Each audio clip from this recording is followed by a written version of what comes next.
Annie's always been a character in our mind that could be expressed beyond the game constructs. There's something interesting here because it is a really crazy story about how she becomes who she is. She loses everything, but then gains her own self-confidence in what she's capable of doing. We've never had an opportunity to go deep into who Annie really is before, why she's such a troubled, pained, and tragic character.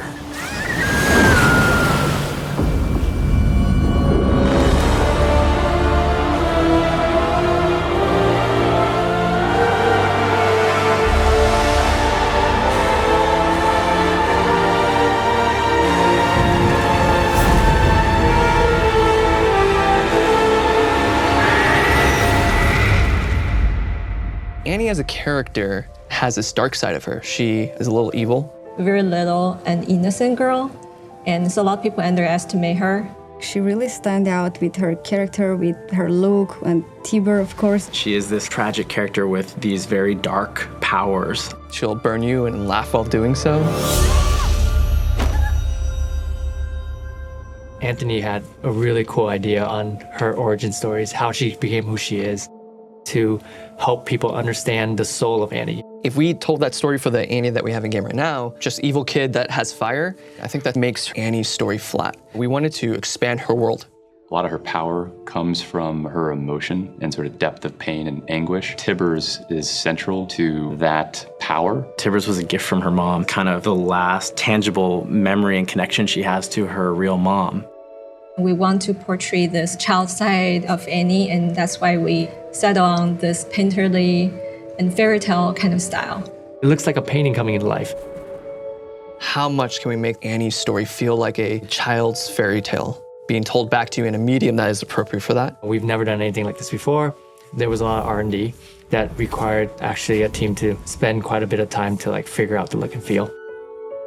We tested out motion capture initially, and then from there, we started with 2D, but just didn't really work well for our project. Why don't we just paint every single frame?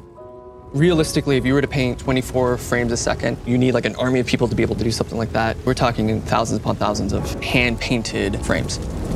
The problem is, how do you build a character that looks painterly, but is still able to give you a performance that is realistic?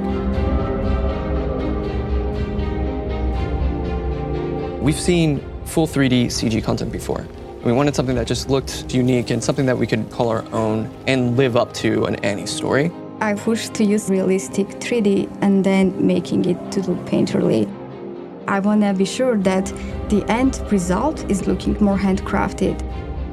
We start from our foundation, which is producing the actual 3D animation that you'll see that feels flat but gives us the emotion. So we project this flat image onto the 3D model itself. Now, that one 3D character has this texture on it that feels painterly.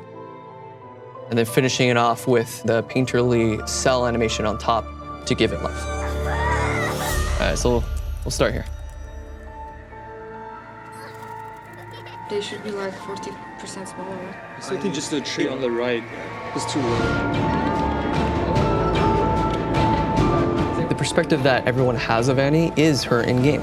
So let's bring it out. Let's see how much of that personality we can get out of it to incorporate what we know of her, including her abilities. So for instance, burning her sister, that's her cube.